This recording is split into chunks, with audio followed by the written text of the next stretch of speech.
नमस्कार, मी माधुरी सुकटणकर. महाराष्ट्राचे अनमोल रत्न या विशेष भागात तुमचं अगदी मनापासून स्वागत. शिक्षण म्हणजे फक्त पुस्तकांचा अभ्यास नाही, तर आयुष्य घडवण्याची संधी असते. हेच ब्रीदवाक्य घेऊन 1958 मध्ये सुरू झालेली संस्था म्हणजे मराठवाडा शिक्षण प्रसारक मंडळ. ग्रामीण भागातील विद्यार्थ्यांसाठी देवगिरी महाविद्यालय हे एक मोठं शैक्षणिक केंद्र बनलंय. आज या संस्थेने शिक्षणाबरोबरच क्रीडा, संस्कृती आणि गुणवत्ता यांचं उत्तम संतुलन साधलंय. चला तर मग जाणून घेऊया या प्रेरणादायी प्रवासाची कहाणी.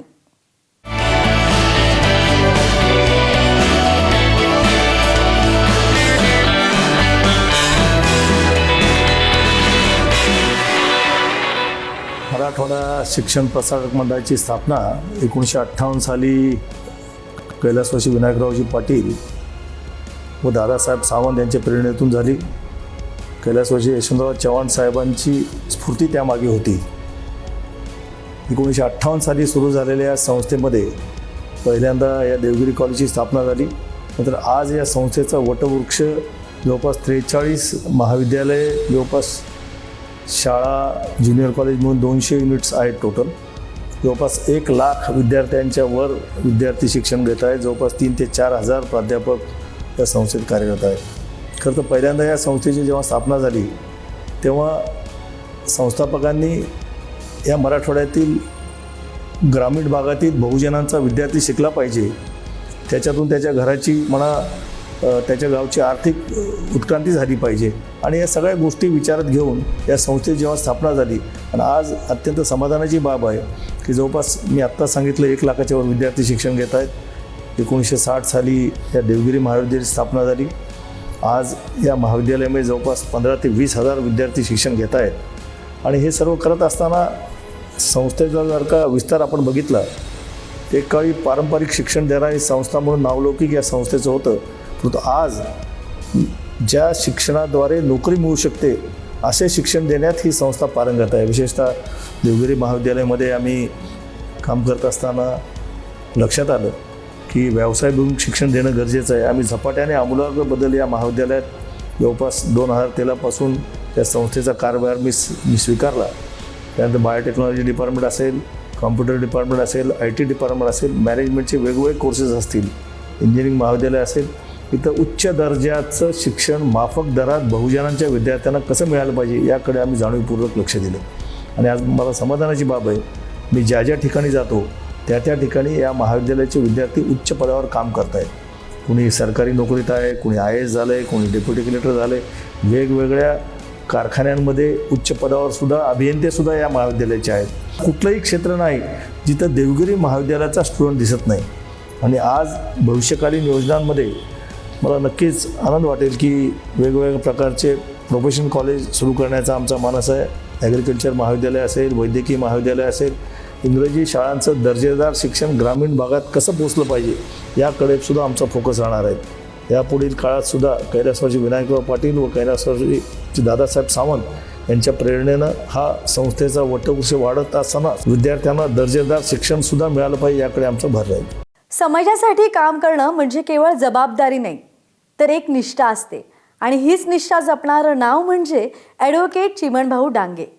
शिक्षण, सहकार, राजकारण आणि समाजसेवा अशा अनेक क्षेत्रात त्यांनी आपलं स्थान निर्माण केलं.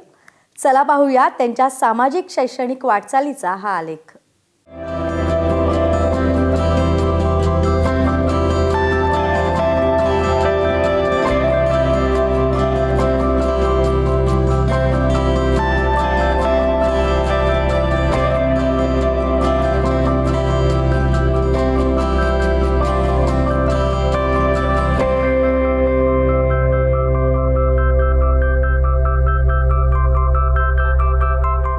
नमस्कार. संत ज्ञानेश्वर शिक्षण संस्था माजी मंत्री अण्णासाहेब डांगे आप्पा यांनी 1986 साली स्थापन केली. आज 45 शाखांच्या माध्यमातून संत ज्ञानेश्वर शिक्षण संस्थेचा कामकाज चालू आहे.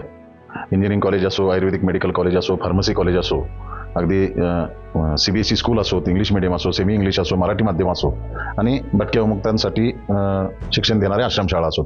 असं सांगली जिल्हा असेल, कोल्हापूर जिल्हा असेल, अहमदनगर जिल्हा असेल, या 3 जिल्ह्यात कार्यक्षेत्र असणारी हे संत ज्ञानेश्वर शिक्षण संस्थेत आज 13,000च्या वर विद्यार्थी ज्ञानदानाचं काम करतायत. या कॉलेजमध्ये आता PhD सेंटर करायचं आणि भविष्यात हे ॲटॉनॉमस कॉलेज प्रायव्हेट युनिव्हर्सिटी करण्याच्या दृष्टीनं आमचा मानस आहे. त्या दृष्टीने आमचे सगळे प्रयत्न चालू आहेत.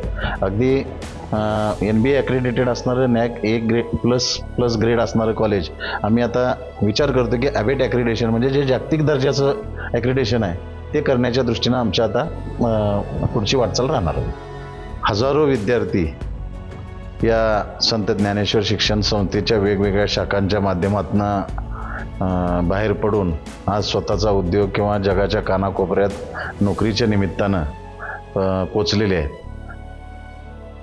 हे स्मॉल स्केल चं विंड टर्बाईन आहे. हे जी वाहनं आपली रोडवरून जात येत असतात त्यांची जी हवा आहे ते हवा लागून हे विंड टर्बाईन फिरत असतं. याची कपॅसिटी जवळजवळ 100 वॅटपर्यंतची आपल्याला घेऊ शकते, ज्यातून जी वीज निर्मिती होते ती वीज निर्मिती हे नॉन पोल्युशनची आणि फ्री ऑफ कॉस्ट अशी एनर्जी आपण तयार करू शकतो. आणि असे विंड टर्बाईन आपल्या मुलांनी बनवलेलं आहे. प्रत्येक शाखेच्या माध्यमातून विद्यार्थी घडवण्याचं काम चालू आहे. विशेष करून आमचं जे माननीय Shri Annasaheb Dange college of engineering and technology Ashta, हे आष्टा नगरीत ग्रामीण भागात असणारे हे कॉलेज आज 750 प्रथम वर्षाची इंटेक आहे. टोटल 3,000 विद्यार्थी वेगवेगळ्या वर्गात शिक्षण घेत आहेत. आणि अण्णासाहेब डांगे इंजिनिअरिंग कॉलेज हे NAC A++ ग्रेडचं सर्व शाखा NBA ॲक्रेडिटेड असणाऱ्या एम्पॉवर्ड ॲटॉनॉमस असणारं हे कॉलेज आज आपल्या परिसरात काम करते. माझे डायरेक्टर असतील, सर्व फॅकल्टी प्रमुख असतील, डीन असतील, HOD असतील आणि सर्व स्टाफ हे विद्यार्थी घडवण्याचं काम अहोरात्र करतायत. त्यांचा मला सार्थ अभिमान आहे. जेव्हा समाजाच्या गरजा आपल्या जबाबदाऱ्या वाटायला लागतात तेव्हाच बदल घडतो. हाच विचार घेऊन कार्यरत असलेली संस्था म्हणजे एकनाथ शिंदे फाउंडेशन. संस्थेचे अध्यक्ष श्री प्रमोद नाना भानगिरे यांनी आरोग्य, अन्नदान, क्रीडा आणि शिक्षण या क्षेत्रातून हजारो लोकांपर्यंत मदतीचा हात पोहोचवलाय. समाजातील दुर्बल घटकांना उपयोगी ठरेल अशा उपक्रमातून हे कार्य अधिक ठळकपणे समोर आलंय. चला तर मग पाहूया समाजासाठी वाहिलेला या कार्याचा प्रवास.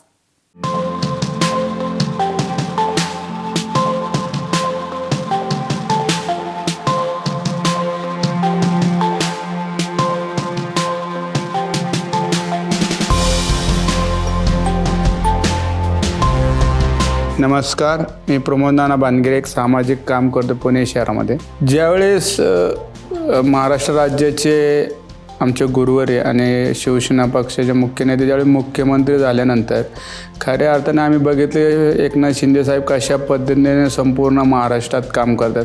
आणि त्यांचं बी श्रीकांत शिंदे फाउंडेशन म्हणून ठाण्यामध्ये होते आणि वैद्यकीय क्षेत्रामध्ये ते अतिशय चांगलं काम करतात. आणि शिंदे साहेबांचं जे काम होतं रात्रदिवस ते काम जनतेसाठी करत होते. म्हणून आमच्या मनामध्ये एक संकल्पना आली की एवढे आपले गुरुवारी, एवढे आपले नेते एवढे चांगलं काम करतात, पण त्यांच्या नावाने आम्ही एकनाथ शिंदे फाउंडेशनची निर्मिती केली. आणि त्या निर्मिती केली संकल्पना होती की आमच्या फाउंडेशन माध्यमातून निराधार असन त्या लोकांना काहीतरी आधार मिळाला पाहिजे आणि त्याला कुठंतरी आमच्या फाउंडेशनच्या माध्यमातून आसरा मिळाला. हे हेतूने आम्ही ते फाउंडेशन केलं. आमचं फाउंडेशन वैद्यकीय क्षेत्रामध्ये जास्त काम करतं की ज्या लोकांना अर्जंट गरज पडते किंवा शाळेमध्ये असते आणि विद्यार्थ्यांना मग तिथे तिथे त्यांना काही अडचणी आल्या, एखादी फी भरू शकत नाही किंवा हॉस्पिटल एखादं बिल भरू शकत नाही, त्याच्यामुळे ते पेशंट ते हॉस्पिटल ठेवलं असेल किंवा अशा काही गोष्टीसाठी आम्ही जास्त काम हे एकनाथ शिंदे फाउंडेशन करते.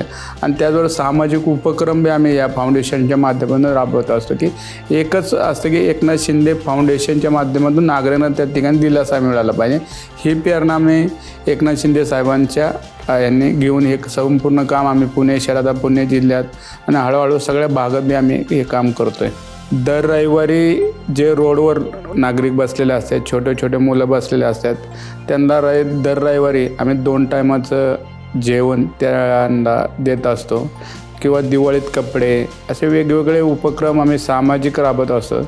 त्याचबरोबर आम्ही गरजू विद्यार्थी असते आणि त्याचबरोबर हॉस्पिटलसाठी असते आणि ज्या वेळेस आमच्या फाउंडेशनमध्ये काही लोक येतात, एक तर घटना अशी घडली होती, बीडची एक मुलगी होती आणि तिचं कानाचं ऑपरेशन होतं. बऱ्याच ठिकाणी फिरल्यानंतर एक त्यांनी व्हॉट्सअपला टाकलं होतं की एक 8 वर्षाची मुलगी होती आणि तिचं मुंबईमध्येच कानाचं ऑपरेशन करायचं होतं.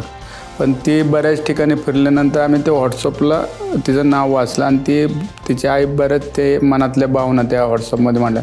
आम्ही त्यांना फोन केला आणि त्यांना बोलून घेतलं आणि ते बोलून घेतल्यानंतर तिला जे 8 लाख रुपये तिचा ते कानाचा खर्च होता आणि छोटीशी मुलगी होती 8 वर्ष आणि ते झाल्यानंतर तिला ऐका येणार होतं. आणि तुमचं संपूर्ण ऑपरेशन आम्ही एकनाथ शिंदे फाउंडेशनच्या माध्यमातून एक 8 वर्ष मुलीचं त्या ठिकाणी ऑपरेशन केलं. तिला आता ऐकाय बिकाय त्या तिथे शाळेत बी जाते, मला वाटतं की ती आता 3रीला का 4थीला आहे. म्हणजे असे चांगले काम आमच्या एकनाथ शिंदे फाउंडेशनच्या माध्यमातून करत असतो. इस्रायलवाडीचं ज्यावेळी दुर्घटना घडली त्यावेळी आमची संपूर्ण एकनाथ शिंदे फाउंडेशनची टीम जे अन्नधान्य असन, जे घरामध्ये जे काही लागतात गोष्टी म्हणजे पुरेशा, त्या सगळ्या वस्तू घेऊन आम्ही संपूर्ण टीम इथून आम्ही इस्रायलवाडीला गेलो.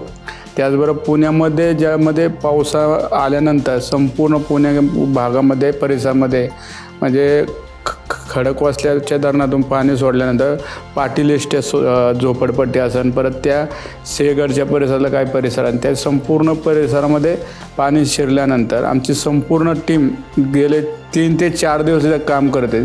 त्यांना हे सगळे आम्ही जीवनावश्यक वस्तू सगळ्यांना घरी पोहोचवणे, त्यांची राहायची सोय शाळेमध्ये करणे, हे आमचं एक फाउंडेशनच्या माध्यमातून एक चांगलं काम गेले 3 वर्षापासून आम्ही सामाजिक काम या फाउंडेशनच्या माध्यमातून करतो आहे.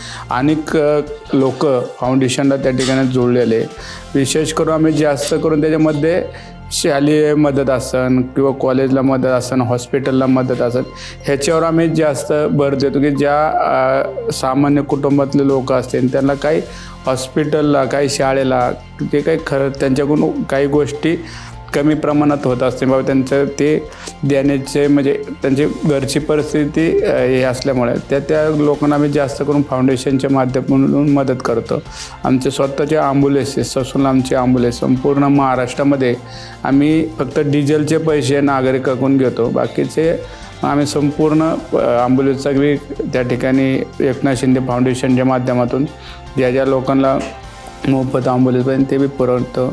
एक म्हणजे ज्यावेळेस म्हणजे मला वाटतं ती घटना नाशिकची घटना होती. त्या नाशिकची घटना होती की त्या ठिकाणी त्याचा एक गायचा गोठा होता आणि पाऊस आल्यानंतर ते संपूर्ण म्हणजे घरची परिस्थिती शेतकरी होते आणि सामान्य कुटुंबातलं ते कुटुंब होतं आणि त्यावेळेस पाऊस आल्यानंतर संपूर्ण त्याचं हे मला वाटतं ते वाहून गेलं होतं. आणि तुमच्या ABP चॅनलनेच दाखवलं होतं की ह्या लोकांकडं कोण पाहत नाही काय नाही आणि त्याचं संपूर्ण गोठा घर सगळं वाहून गेलं होतं. आणि ते असं वाढवून ते बऱ्याच ठिकाणी की हे करत होते की आम्हाला कोणीतरी मदत केली पाहिजे, हे केलं पाहिजे. मग आमच्या टीमने ते बातमी तुमच्या जे ABP चॅनलने दाखवलं, आम्ही त्यांच्याशी संपर्क साधला. आमची टीम इकडून तिकडे गेली आणि त्यांना संपूर्ण गोठा बिठा प्रत्येकाचं ज्याच्यावर आयुष्य म्हणजे सगळं घर खर्च काय असेल ते त्या शेतीवर घरावर दुग्ध व्यवसायावर चालणार होता. एक घटना ती घडली आणि आमची टीम त्या ठिकाणी पोहोचली आणि 4-5 दिवसात ते संपूर्ण काम आमच्या फाउंडेशन एकनाथ शिंदे फाउंडेशन माध्यमातून करून दिला आणि त्यांना एक दिलासा मिळाला. ते काय आमच्या काय क्षेत्रातलं नव्हतं, पण तुमच्या बातमीतूनच आम्ही ते हे केलं आणि आम्ही त्यांना मदत केली त्या ठिकाणी. एक आमची एकनाथ शिंदे फाउंडेशनच्या वतीने एक संकल्पना आहे, आमचं ते काम बी चालू झालं आहे की जे रस्त्यावर मुलं असतात आणि ते काय त्यांना शिक्षण घ्यायची इच्छा असते परंतु त्यांची परिस्थिती नसते, अशा मुलांसाठी आम्ही मोफत एकनाथ शिंदे फाउंडेशनच्या माध्यमातून आम्ही शाळा चालू करतो की तिथं संपूर्ण शिक्षण त्यांचं मोफत असणार आहे, राहायची सोय असणार, म्हणजे सगळं टोटल खर्च आमची एकनाथ शिंदे फाउंडेशन त्या ठिकाणी शाळेचं काम बी आम्ही त्या ठिकाणी चालू केलेलं आहे. यासह महाराष्ट्राचे अनमोल रत्ने या कार्यक्रमात वेळ झाली आहे इथेच थांबण्याची. पाहत रहा ABP माझा.